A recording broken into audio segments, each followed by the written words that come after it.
Like England, the Russians fought back. Like England, they refused to surrender. As the enemy advanced, they set fire to their houses, to their fuel depots, blew up their dams and powerhouses.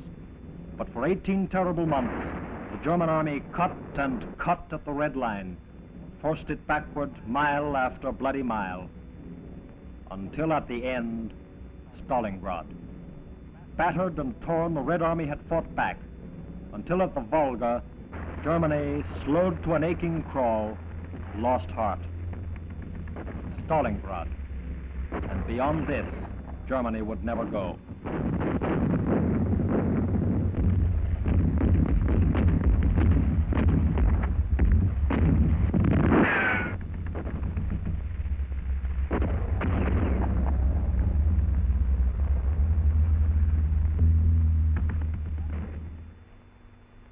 And all this while, over 1,000 miles away to the northwest, lay another heroic city, Leningrad, cut off, surrounded, under siege.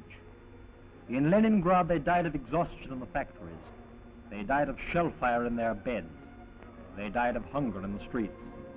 But though surrounded, they were not alone, for Germany had forged a ring of enemies around herself, stronger than all her armies. And the tide turned. In January of 1943, at Stalingrad, the Red Army struck. Like mighty shears, they cut the German line, and Red Army troops, joyously meeting from north and south, having thus surrounded the 6th German Army, drove west.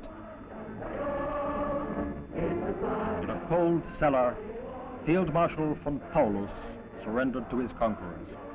He and his army had had enough. They were tired to the point of death. And so were these. And so were these. Seeing them, the Red Army renewed with a terrible intensity its battle cry, Śmierć fascistskim zachwatчикам, death to the fascist invaders. But even before this, the free world had become one, and thus dealt aggression the greatest blow of all. Now no nation was alone. After Pearl Harbor, we were united. Now America, too, was the world's military partner. With their backs to the wall, the nations had joined hands. That was the secret of victory. For Germany's allies struck at America, and America struck back. Within 48 hours, she had declared war. Orders went to the factories, to the assembly lines, to the growing army, to the navy and the air forces. With neutrality, with isolation of each unto himself had come defeat. With unity would come victory. Within weeks, American troops were on their way to the Pacific. Within months, American soldiers were rushing the island beaches that Japan had seized. Within a year, American armies were flung round the globe, into North Africa, into Italy, into an attack that was to end only with the surrender of all our enemies.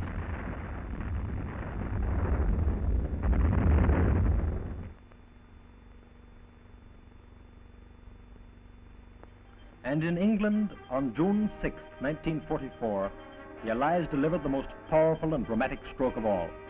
With a tremendous mass of equipment, and troops of all the United Nations joined as comrades in arms, on the morning of the 6th of June, they struck at the European continent. Here, the world struck back. Ahead went the bombers in overpowering force to destroy German rail yards, troop concentrations, fuel and supply dumps,